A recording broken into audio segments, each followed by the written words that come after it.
Welcome back to 8482 Media. Today I have a quick one for you guys on how to locate and utilize the disco ball effect. So initially what you're going to want to do is go up to Media, click and drag your clip to the timeline.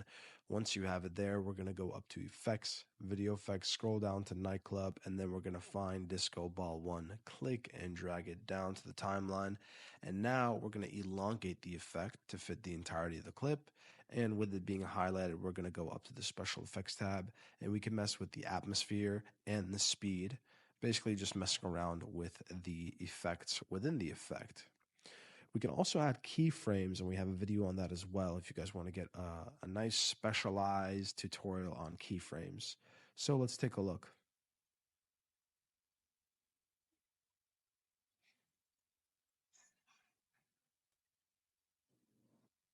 What a beautiful effect. I like it. Anyways, if this was helpful in any way, please leave a like down below. If you have any questions, comment down below. Thank you guys for watching and have a great day.